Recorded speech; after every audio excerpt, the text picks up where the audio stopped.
As far as I'm concerned, as long as that same respect and recognition is not shown toward every one of our people in this country, it doesn't exist for me. And during the few moments that we have left, we want to have just an off-the-cuff chat between you and me. Us. We want to talk right down to earth in a language that everybody here can easily understand.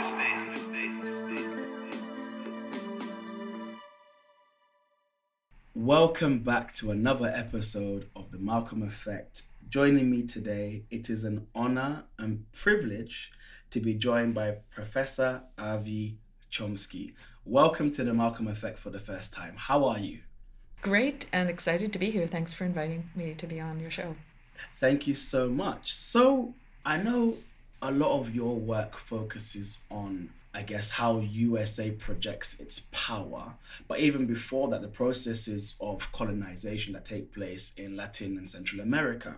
I always struggle to think of a position to where to begin this story as it pertains to Latin and Central America. However, going from perhaps the Monroe Doctrine then, I think that gives us, perhaps situates the US today even in a long history of processes of accumulation and intervention. But just for our listeners, what was the Monroe Doctrine and how does it play out? And so just so you know, I also always struggle about where to begin talking about the relations of the US with Central America, because in some ways I feel like the expansion of British colonialism in North America has a direct continuity with the formation of the country, its eventual relations with Central America. But I'll begin with the Monroe Doctrine today. Okay, thank you. So this is in 1823, about 50 years after the founding of the country. And, almost immediately after independence, the 13 colonies embark on an expansionist foreign policy. And of course, today, that would be called domestic because it's within what is today the continental United States. But at the time, there was no continental United States. There was the 13 colonies. And if you look at who founded the country, it was basically a bunch of property holders, land speculators, slaveholders who were pursuing their own interests. And those interests were geographically expansionist. So the maintenance of the regime of African slavery and the strengthening and expansion of that regime during the first 100 years of the country's history and the territorial expansion were really inherent to the very founding of the country. So by 1823, there had already been a significant amount of geographical expansion, and the Monroe Doctrine, as articulated in 1823, was framed as a warning to the European powers on that side of the Atlantic, as it was phrased, that the United States considered the entire Western Hemisphere to be its property, its territory. So, when you hear Trump talking about annexing Canada or the Gulf of changing the Gulf of Mexico to the Gulf of America, this idea of the whole Western Hemisphere was articulated very, very early.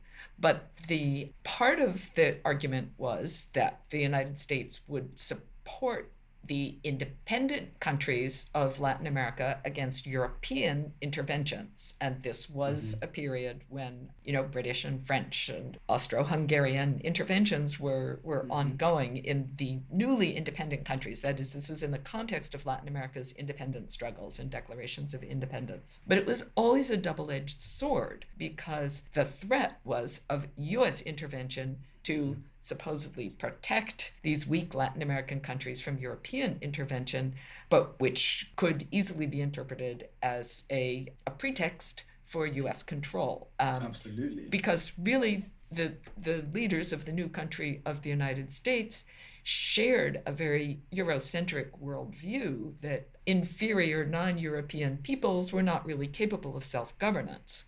So, and, I think that kind of view still imbues U.S. foreign policy. And if you note where the most brutal U.S. interventions have taken place just over, say, the last 50 years, to say nothing of the first 50 years of the country's history, it's been in extremely brutal wars against non-European peoples who are considered incapable of governing themselves. Yeah. And so that sort of colonialist mentality is really built into it, even though it's framed as it still always is, as a protection of those peoples who aren't capable of governing themselves against some kind of malign influence that they can't protect themselves against. So therefore, we have to go in and take over. Thank you so much for that answer. And as you're talking, we really are seeing the cyclical nature of history itself. Because oftentimes we're seeing repeated instantiations of the same technology, right? The same justifications. Even if you said 50 years, we can just take the last 20 years of the Iraq War, right?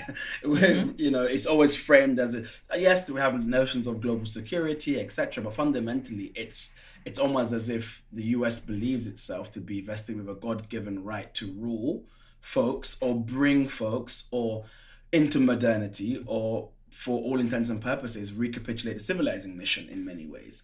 But I do understand, I think every instantiation is then couched within the dominant logic of the day. And I know your work speaks a lot of, particularly about US expansion, intervention in the era of the Cold War. And I understand that Guatemala serves as a case study in this example. So again, do you mind just unpacking for the listeners a bit about Guatemala?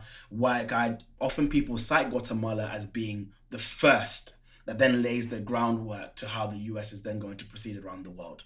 Okay, so yes, with a couple of caveats. One, that in terms of the first, I guess we could say it's the first Cold War U.S. orchestrated overthrow of a government in Latin America. Right around the same time, we have the U.S.-British intervention in Iran to also overthrow a democratically elected government there.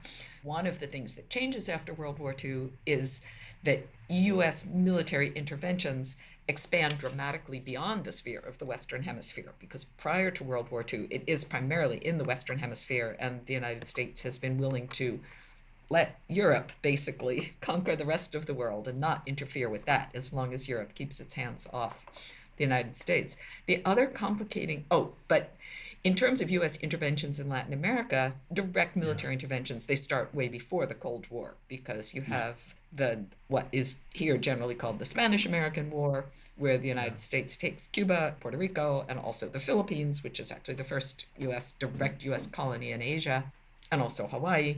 So the beyond Latin American expansion, beyond Pan-American expansion, does sort of date to that era. And then you have the repeated U.S. military interventions and long occupations in Haiti, Cuba, the Dominican Republic, Nicaragua, no long-term occupation in Honduras, but repeated interventions. So that is something that's ongoing in the first half of the century during what we call dollar diplomacy, and the sword following the dollar. And just one other complicating factor that I would bring in is that Guatemala is one of the most demographically indigenous countries of Latin America, and certainly of Central America.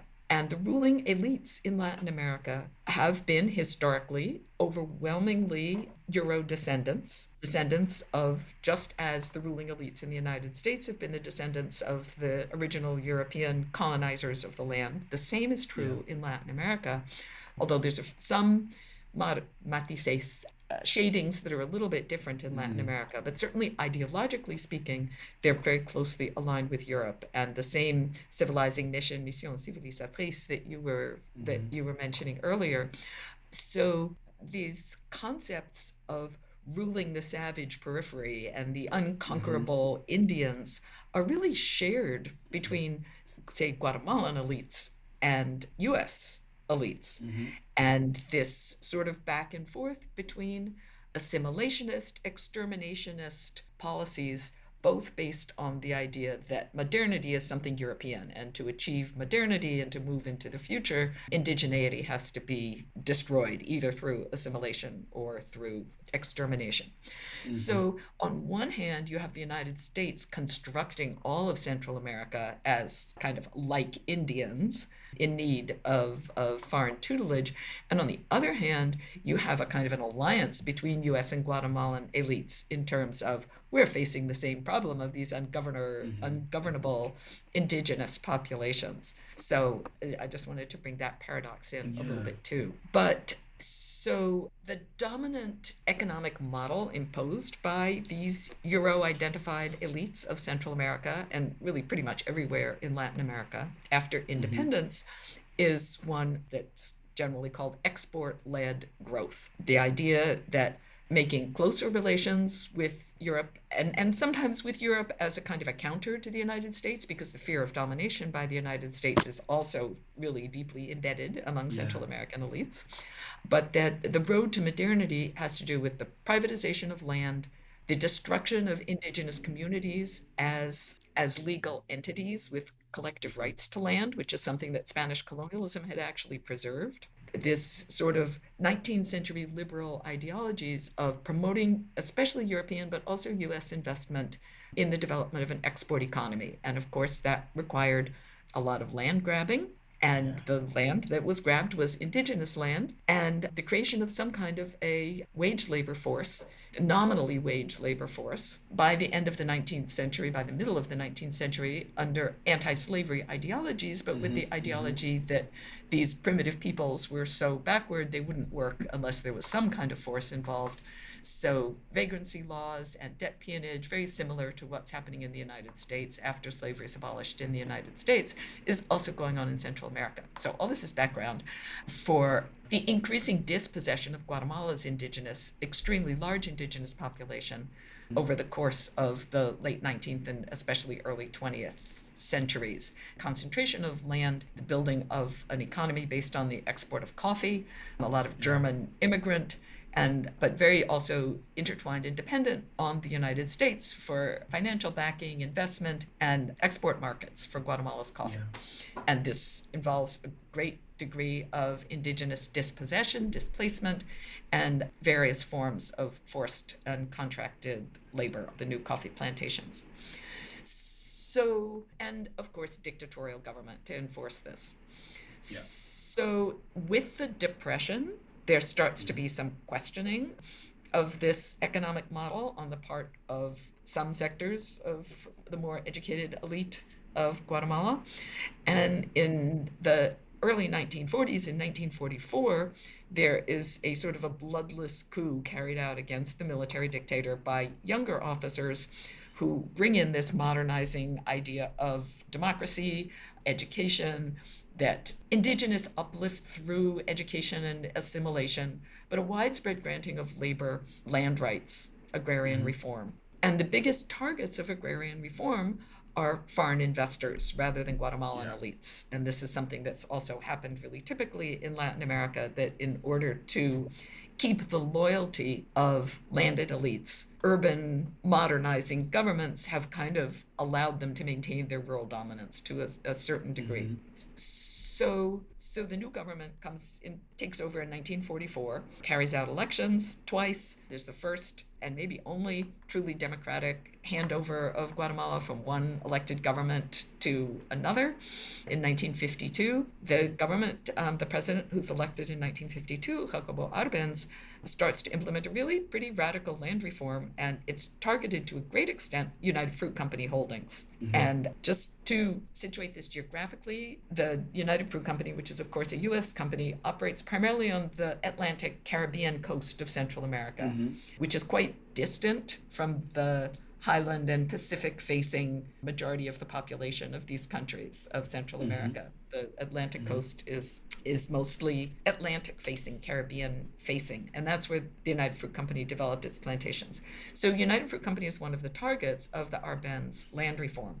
But in addition to the land reform, the labor reforms are really threatening to foreign investors and to local elites because they promote unionization, and this democratic government also legalizes the Communist Party, among other political parties which are legalized. So the Communist Party plays a role in the politics of the country during what's known as the 10 years of spring, 1944 to 54. And the United Fruit Company seizes on this to begin a propaganda campaign among the US public and also in Congress that this government is, and here's where the Cold War comes in, a dangerous communist threat and it's going to be a Soviet satellite on our shores. And so sort of invoking these Monroe Doctrine ideas in the new Cold War context, where the enemy is no longer Britain and France, the threat, and now it's the USSR and communism. And of course, it's the threat to US investors and US profits. And there's a lot of cross-fertilization between the government, the CIA, the directors of the United Fruit Company, and with the result being a military coup sponsored, completely organized and sponsored by the United States, and the ousting of the democratically elected government and the imposition of what becomes many decades of extremely repressive, anti-communist, also anti-indigenous military rule in Guatemala.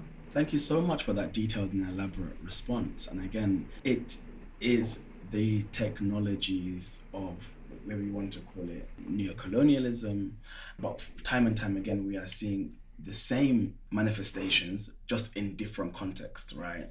I mean, and you see it today. I would say they're sort of overlaying, like there's constantly new pieces coming in, but they're being overlaid on the same substrata that was built absolutely long ago.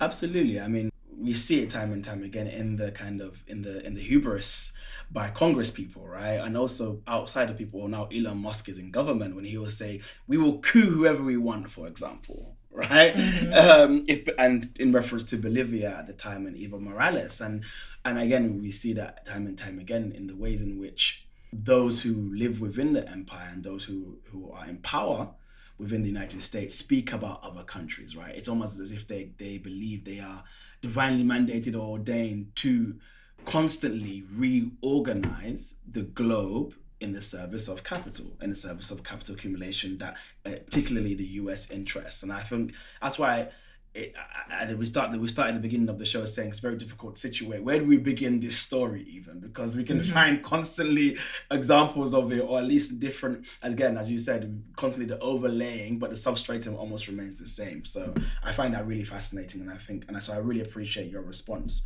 And moving on a little bit then, if you don't mind giving our listeners, when we speak about US interventions now, so it's very specific. I'm talking about a very specific type of what we see: the overthrow of government, the installation of military rule.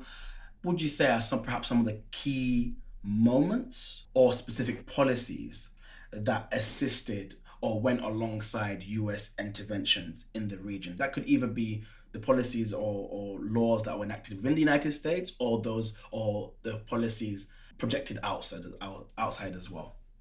Well, I assume you want me to answer that question moving forward in history and sticking with the yes, yes, all please. the way back to start of the yes, sorry about that. Yes, please.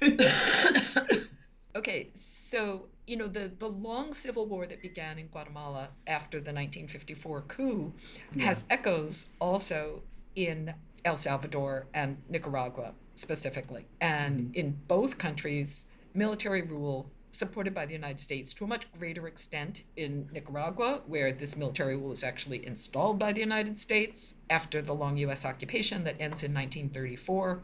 And this is also globally the era of decolonization and revolutionary movements by colonized minorities inside the United States, as well as in Africa, in Asia, and elsewhere in Latin America, in particular the Cuban Revolution of 1959, which in many ways conceives itself as part of this global wave of anti-colonial revolutions.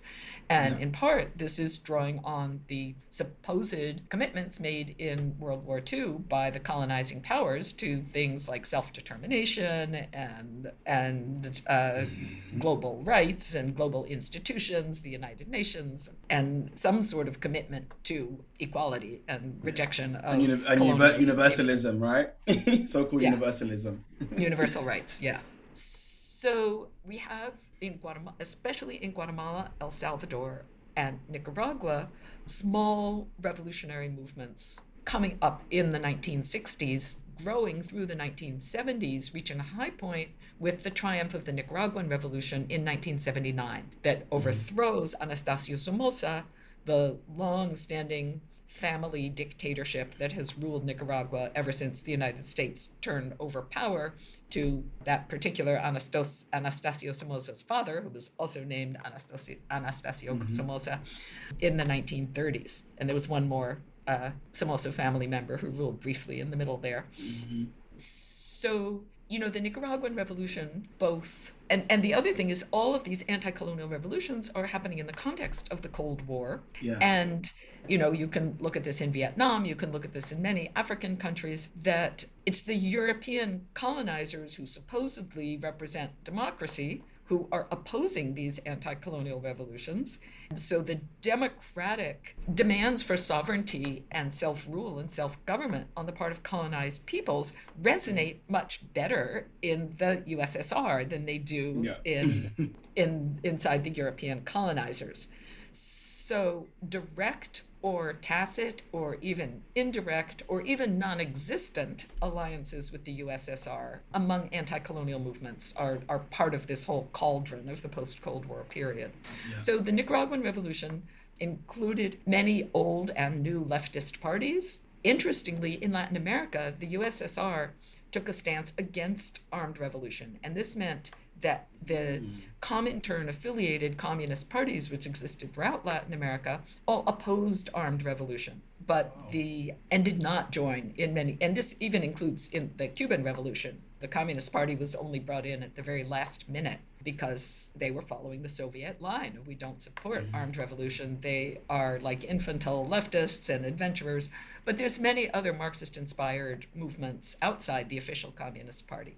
So in Nicaragua, you really have three different strains coming together. You have the Marxist left, you have the popular church, because the Catholic Church in the 1960s undergoes a series of reforms, which in Latin America turn into the movement for what's called liberation theology, and the idea that the church should take a preferential option for the poor, and that it's the will of God that we bring about his reign here on earth, not that we wait patiently to die so that then we can finally have justice and equality, but that bringing about social justice in this world is the mission of the church, and that's how the preferential option of the poor. So the popular church is a second strand, and popular nationalism is a third strand in Nicaragua. That is a simple opposition to foreign domination and seeing the oppression of the poor as being a product of the foreign domination by the US. So you have these three strands coming together, and the United States is very nervous because this is a destabilization of a status quo that it established and that it has benefited from, not only in Nicaragua, but there's always the threat of a good example. And you see this really clearly as US policymakers are pondering what to do about the Cuban Revolution. Exactly. Which was also a popular nationalist revolution, saying if we allow this revolution to succeed, other Latin American popular nationalist movements are going to follow suit.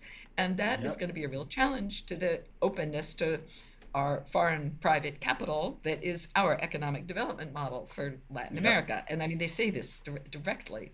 In my book on the Cuban Revolution, I quote them. So the United States is extremely dubious about the Nicaraguan Revolution. It also triumphs just as the Carter administration is ending and the Reagan administration is coming in 1980. The revolution triumphs in July of 1979. So once Reagan is in office, he starts a major campaign to fund, and it's in a lot of ways based on what the United States did in 1954 in Guatemala, to organize, and the same thing they tried to do in Cuba after the Cuban Revolution in 1959, to organize and fund and train a cadre of counter-revolutionary exiles to lure people into exile into joining this counter-revolutionary force to invade the country and overthrow the revolution. So this leads to over a decade of war. Nicaragua, with a completely US-financed and organized force called the Contras, the Contrarrevolucionarios, the counter-revolutionaries, trying to overthrow the Nicaraguan government. And really, the revolution triumphed with extremely widespread popular support at all levels of society. And the potential for a truly transforming Nicaragua, an extremely poor country, into some kind of economic democracy that really broad sectors of the population were interested in trying to do. It was an incredible historical moment of potential. But the United States wanted to make sure that did not happen, and they truly destroyed any possibility for that to happen with the vicious war that they waged against this extremely poor country. Meanwhile, revolutionary movements in Guatemala and El Salvador are with similar sort of diverse roots, especially in Marxism, but also in popular Catholicism, and also in sort of peasant nationalism, are growing in El Salvador and Guatemala. So we have long civil wars in both of those countries, the longest being in Guatemala, where, so in Nicaragua, the revolutionary government carries out elections in 1984, which the United States doesn't recognize. And then the second round of elections is coming up in 1990, and the United States intervenes heavily in those elections, sort of creating an opposition party, funding it, promoting it, and threatening that unless the opposition wins, we're going to continue the war. So for many Nicaraguans, voting for the opposition was not voting against the revolution, it was voting against the war, and seeing their vote as the only way of returning to peace, because it was the only way the United States was going to leave them at peace. In El Salvador, peace treaties were signed in 1992, and in Guatemala not until 1996. But the decade of the 1980s, the brutal warfare was expanded also in El Salvador and in Guatemala. And in Guatemala, again, talking about how these sediments, these different layers of history overlay, this idea that the indigenous population was subversive, was communist, was revolutionary, by the very fact of being indigenous and not being assimilated into this progress and upward mobility model, and the collective, the ideas about collective land owning and community. So in the minds of the elites, there was this terrifying combination of indigeneity and communism and colonized, the irrationality of and incapacity for government by colonized peoples. And I think that was shared both among elites in the United States and in Guatemala. Thank you so much for that once again. And I think those key moments really do illustrate the lengths in which the United States has gone to ensure the continuation of capitalist accumulation. So as we go, we're carrying on through history. We're coming more close to our current moment. I want to now shift to, so we know in the 70s we have as capitalism is often prone to crisis. We know there is a crisis, and then we know we have the era of neoliberalism, the era of structural adjustment programs, and also not too soon after that, we're going to have the collapse of the USSR as well. I would love to hear the ways in which those kind of, reformulations of global capital to the new neoliberal moment, and then the collapse of the USSR, how does that change how the USA then interacts or interfaces with Latin America? So I think that the collapse of the USSR and the triumph of neoliberalism really are very harmonious events, because it's the collapse of the USSR that leaves the United States as the world's sole superpower and feeling that it has sort of a free hand to implement its economic agenda, both directly and through international financial institutions, on basically the entire rest of the world, as well as domestically. So the crushing of the revolutions in Central America happens right around the same time as the collapse of the socialist bloc, because 1990, 1992, 1996, those are like the three key dates for Nicaragua, El Salvador, Guatemala.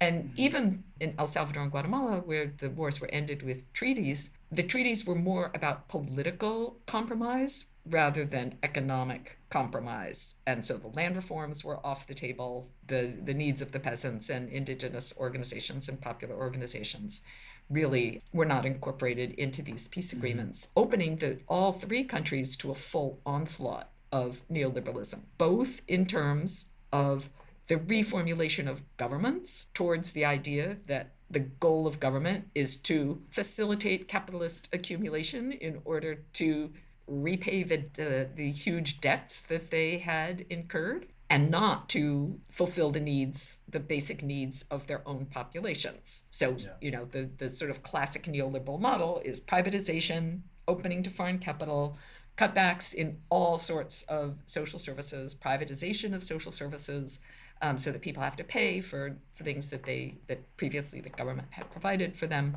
Sort of the shift from the social welfare state to the neoliberal state. This is accompanied in Central America by the signing of CAFTA, the Central America Free Trade Agreement, then turned into CAFTA-DR because it incorporates the DR, which follows along the lines of NAFTA, which is implemented in 1994. CAFTA isn't fully implemented into the early 2000s, but basically creating even more guarantees for foreign investors. And especially in these free trade agreements, one of the really insidious things they do is they create this ISDS, Investor State Dispute Settlement System, where foreign investors, by force of the treaty, allowed to sue national governments if the national governments implement any policies that could infringe on their profits. So that means any kind of labor protections, any kind of environmental protections, any kind of land reform, governments basically have their hands completely tied in terms of social policy. So it's a way of sort of using international law and treaties to enforce this neoliberal agenda. It's not something that governments can even step back from really anymore. And governments cannot sue foreign investors if they violate the terms of the treaty. It's like a one-way. And these lawsuits are not adjudicated in national courts, but rather in World Bank affiliated arbitration panels that tend to be extremely business friendly. So there's a huge explosion in the maquiladora sector, that is offshore export processing. So where like US companies transfer the labor intensive aspects of their production to Central America. And then the final product is then imported back into the United States. There's huge expansions in extractive industries, mining and energy resources, huge expansions in what they call non-traditional agriculture, fruits and vegetables. And if you want to know why, so I mean, all of these things we see on our supermarket shelves, raspberries from Guatemala, and we see them in our clothing, made in El Salvador, made in Honduras, and big investments also in tourism. And so it's, if the liberal era of the late 19th, early 20th century was era of dispossession and land grabs and forced labor under different auspices than direct enslavement, the 1990s and the early 2000s is the neoliberal era is a kind of a recapitulation of this. But one thing that's really interesting about this iteration is migration. Yes. Because the neoliberal paradox, as I call it, and my students said that's too complicated because nobody knows what neoliberalism is. So I usually call it the modern migration paradox now. That's what they suggested. Is that the United States is undergoing its own neoliberal revolution, the hollowing out of its own industry, which is part of the transfer of industry abroad, although it's also part of automation, and increasing economic squeeze on the middle class. And all of this creates a huge need for exploited and underpaid labor in the United States. So that's always been the case in agriculture. And that's why Latin American migration has primarily, until the late 20th century, primarily gone into agriculture. But the agricultural sectors that rely on migrant labor are expanded from the West and Southwest, sort of Texas, California, into the Southeast. There's a whole new fast food industry after World War II that is increasingly dependent on migrant labor. So food processing, again, this big expansion everywhere on these. And the deindustrialization of urban cores in the United States is partly accomplished by what I call insourcing as opposed to outsourcing that sends them abroad. But things like meat processing are taken out of big cities like Chicago and sent into rural areas in the Midwest, where they can escape from labor unions and escape from regulation, kind of the same thing that they're doing when they go to Latin America, and bring in migrant workers. So at the very same time that Central Americans are being pushed off their land and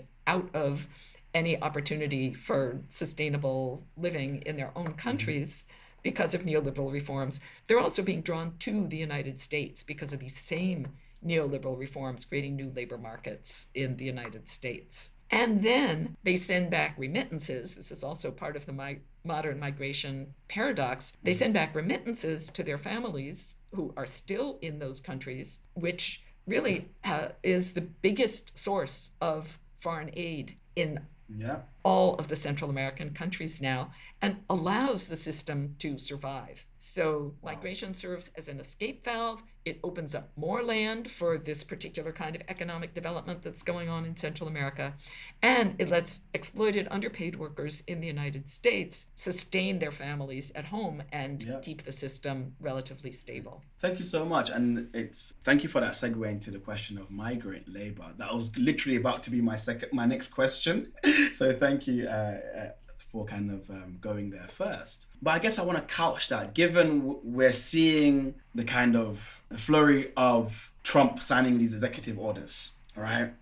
And we're seeing a lot of the talk around deporting up to 11 million people, for example, and taking war out these what is known as sanctuary cities within the United States. And I guess it is that paradox at the same time, because US goes out, destabilizes so many countries, engages in sanctions warfare against these countries, making the conditions unlivable, causing people to flee and become part of this country. But also there's a recognition that this country would not function without, it relies on migrant labor. At the same time, with all the rhetoric and the racist reactionary rhetoric that is instrumentalized by the Republican Party. And also, again, I'm not going to give Democratic Party a day off either as well, because again, we know that Obama was known as the porter-in-chief, right? So I just say all that to say, how do you understand this moment of, I guess, the instrumentalization of the racist right-wing rhetoric against migrants, but the recognition that this country is dependent on migrant labor as well? So how do we understand that? Or how do you understand that? So in a way, I would say there are two sides of the same coin. Okay. Because, and if you look at Nicholas DeGeneva's work on undocumentedness and anti-undocumentedness, that anti-immigrant racism is an integral component of the system that justifies the exploitation of migrant labor and keeps migrant workers powerless and exploitable. Yeah. So Trump is not going to deport 11 million people, but whipping up anti-immigrant racism, ramping up the vulnerability of migrants, is simply a way of making them more exploitable and justifying their exploitation, in a nutshell. No, absolutely. I think that exactly is. And again, with all the talk that we're hearing right now, and I understand there is a genuine fear, and people should also naturally, protect themselves in terms of the manner in which they can by all legal means, etc. I do recognize that it's a lot of talk. It's definitely just a lot of talk. But a lot of people are going to suffer because of course, of the policies he implements, even though, I mean, at all levels, both those who manage to remain in the United States and those who are deported or, are left on the Mexican border after having followed the rules and made their appointments through the CBP app. Yeah. A lot of people are going to suffer, but that is part of the goal. That's part of the system. And I would also, just going back to my original point about colonial mind frames and colonial ideologies, like, what colonizer has not developed a series of racist ideologies about the people they're colonizing? Absolutely. And my final point, as someone who has been engaged in this work for so long, and your scholarship is so detailed and in-depth and well-researched. As someone who's also recently moved to the United States, I mean, I'm in my third year here in the United States, I daily encounter and I wrestle with that this country is perhaps some of the most propagandized people I've ever met in the world. Because, and I say that as a way of asking, how, because people often what you're saying, which is documented by the State Department and etc., and people don't even, in government, oftentimes don't even hide their intentions. It's often seen as somewhat, this is just conspiratorial thinking.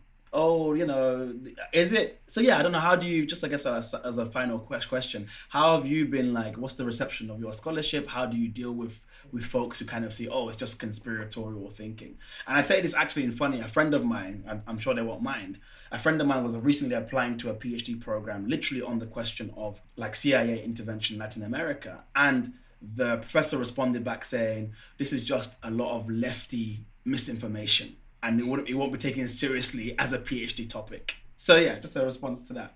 I mean, so I actually feel like there's a lot of inchoate critique and dissatisfaction in the United States. And I think that in terms of the election of Donald Trump, yes, there are diehard Trump supporters who lap up his every word and love what he's saying, like Elon Musk, for example. Yeah. But, it's kind of hard to dissect actual numbers from polls about these different things. But there's certainly a large segment of, first of all, there's a huge segment of people who voted for Biden in 2020 and stayed home this year out of just utter disgust And there's also a significant sector of people who voted for Trump out of utter disgust with the Democrats. And I share their utter disgust with the Democrats. So in a way, I see the shift in the vote this time, not necessarily as a move to the right, but as a move to despair and to rejection of the system. And I think that Trump's anti-system, kind of pulling the veil off the Democrats is what drew a lot of people to him. So in that, I see not a wellspring of support for corporate rights and neoliberal capitalism in the vote for Trump. I see a widespread, I can almost see a widespread sentiment of Occupy Wall Street. Like this system is just wrong. And here's somebody who's says he's going to tear it down. So, I live in a so-called blue state. Yeah. And I feel like it's very rare that I am asked to speak in a forum where I'm going to confront a hostile audience because most people who don't want to hear what I have to say don't invite me to speak. I did have one really interesting conversation with a cable TV show called The Conservative Corner locally, where I'll speak with anyone who invites me. Yeah. I'm not particular. Anyone who's willing to let me talk, I'm willing to talk to them. Yeah. So I had no idea who I was coming to talk to, but it turned out I was speaking on Palestinian rights, Gaza, and the person was basically a Netanyahu supporter, a kind of a right-wing Zionist, and had marshaled this whole set of clips and statistics but he also let me talk. And, that was a rare instance where I was actually talking with someone who was hostile to my views. Yeah. But he was a respectful interviewer, even though he was hostile to my views. In the classroom, of course, the classes that I teach probably tend to attract students with a certain degree of sympathy for where I'm coming from. Like I teach race and racism in the Americas, I teach indigenous histories of the Americas, colonialism and the making of the modern world. But a lot of students just end up in my classes without knowing why they're there. It's the one that fit their schedule or it fills a requirement or something. But I feel like my experience is that people are really open to hearing critiques of the way the system works. They know it's not working, even if they haven't been exposed to the ideas and the literature and the sources that can help them understand why. Absolutely. And I agree with that. That also has been my experience as well. And I think that's where it becomes the responsibilities of academics and scholars to provide the analysis and the critique. So this has been super informative, brilliant conversation. I know I'm going to be listening to this several times over to kind of become reacquainted with parts of the discussion. I just want to say thank you so much for your time. And I hope to speak to you again sometime. Thank you. It's been a pleasure.